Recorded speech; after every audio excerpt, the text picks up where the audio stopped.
Hey everybody, it's me, Steve Schnee, the CD Junkie, and the host of SchneeTeeVee. I hope that some of you have been able to catch the show. And of course, that's the subject of this short little video here. With these lips of jibber jabber, and who knows if it's actually going to end up being short. But hopefully it's shorter than an episode of SchneeTeeVee. The title of this, is SchneeTeeVee broken? No, SchneeTeeVee is not broken. I wanted to get on and talk about what the heck is going on and all the fun things and the hoops and stuff that I have to jump through to make this thing happen. And trust me, I'm the last person that thinks that this is super important, but I just wanted to update my normal viewers on what happens. I will get back into more CD Junkie videos. I've got a lot of things scheduled, but SchneeTeeVee takes a heck of a long time to put together because I'm constantly putting videos, moving them around, creating a flow.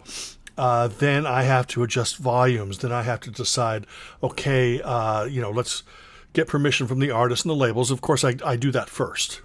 And so a lot of the artists and the labels will actually send me videos or links to videos, and I can start putting together the show. And then I have to decide, well, this band has these great 3 or 4 songs. What song do I want to feature first on SchneeTeeVee?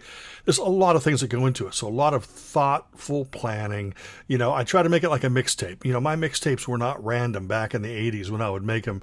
I would actually create these, listening experiences. Start off really strong and then maybe slow things down a little bit, then pick it up again, slow things down a little bit. And that's kind of how I put together SchneeTeeVee. And, because I try to make it, a nice experience, not just a bunch of random videos. And I try to make sure that everything that I put on doesn't all sound the same. I like to feature variety. And, but if you haven't watched it, SchneeTeeVee is basically indie music videos. I mean, it's a crazy trip that I took because like the moment that I decided to do the show, then I went through a couple days of trying to figure out what to call it. A couple people suggested SchneeTeeVee. I felt that was too arrogant and egotistical, but then it sort of fit in with that, the same rhythm as MTV, SchneeTeeVee, MTV. And I decided I'm going to run with that. Then Daryl Collins makes this great, wonderful logo for me. And then I start talking to the labels and stuff. And from the time that I thought of the show to the time the first show premiered here on YouTube on my channel, it was just a matter of weeks, maybe 2 weeks from, I just said, I'm going to do this and I'm going to premiere it on this day. And I was able to make it happen. But a lot of stuff, as I said, goes into it, plotting and scheming and all that wonderful stuff. Plus, I have to film my intros, and I always make mistakes. So I have to cut them up or redo them.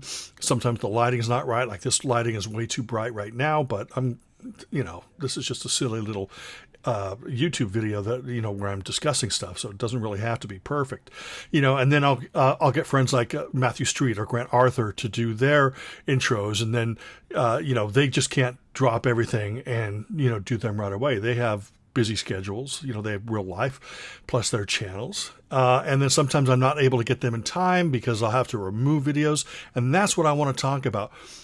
The brand new episode 4, which premieres on 7/26, which is Friday night at 6 p.m. this time instead of 5 p.m. I thought that might be more convenient for people. What happens is I get approval from the artists and the labels. And as you know, there's always going to be a situation where someone else might control the copyright to it, the copyright to that video. And more than likely, in most cases, the artists know who controls it, and it's usually them and their label. So I'm able to use it, I'm able to put it up, and I'm able to make it work. But then there are some things where something happens down the line, and the artist realizes that they don't actually own the digital copyright to it. And there is a certain company called SchneeTeeVee, and I'm not complaining about this.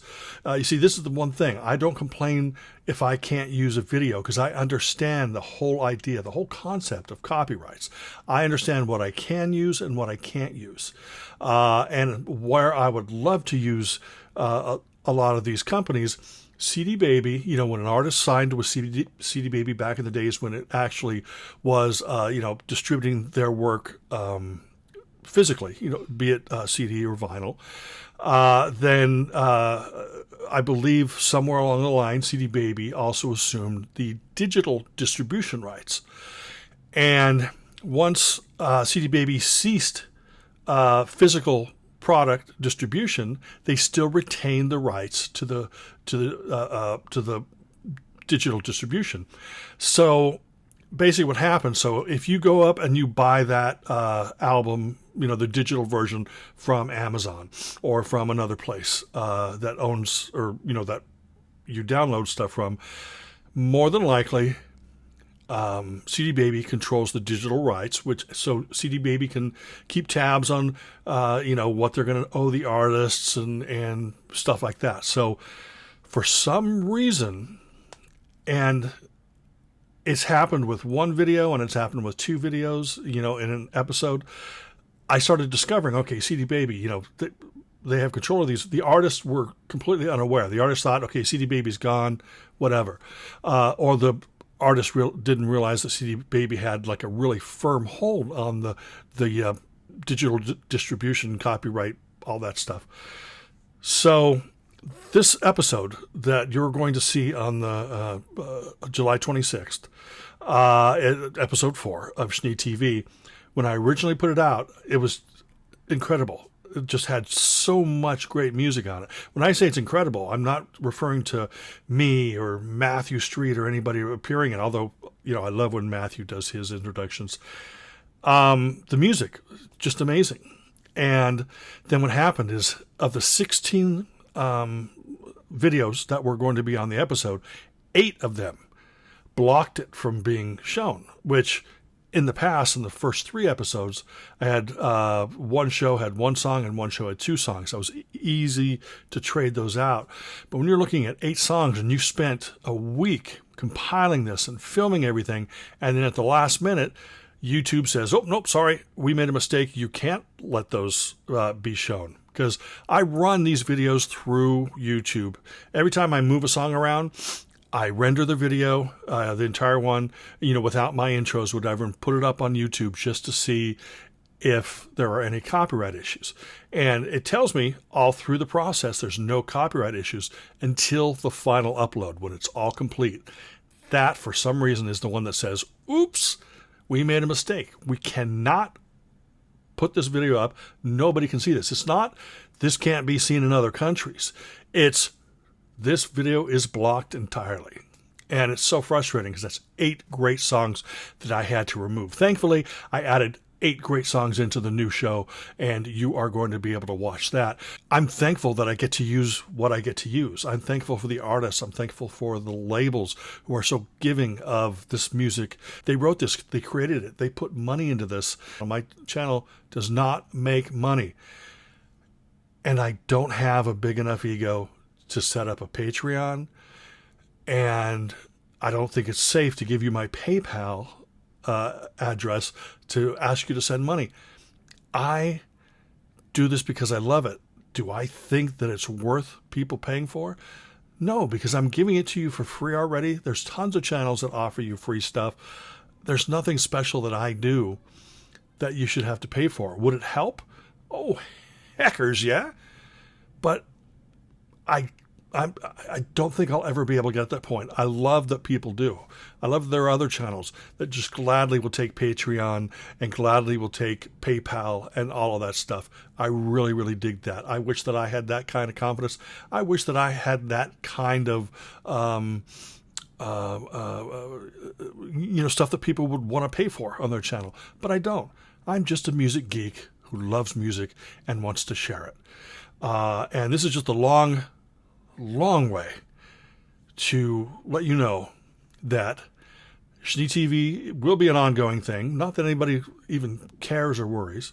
CD Junkie will be coming back. I'll still be doing all my normal stuff. It's just been a learning process to get all the stuff together. And I just appreciate the patience that people have to get excited about this. If you haven't seen any of the SchneeTeeVee episodes, please do yourself a favor. You don't even have to watch them. I create them like almost like a radio show. So you can just press play. You can go about, do your housework, do your day job, whatever, and just listen to the music in the background and just say, hey, I like that, and maybe glance at the video or do whatever you want to do. Just treat this however you want to treat it. Just support indie music.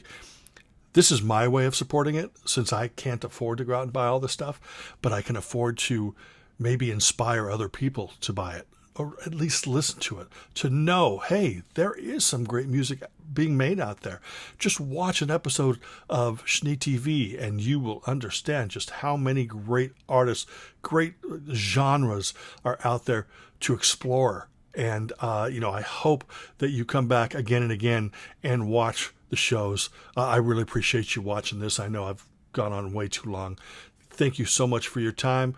Please tune in to SchneeTeeVee and anything on this channel, because I really do appreciate you. Remember to like, comment, share, subscribe, to ring that bell for future notifications.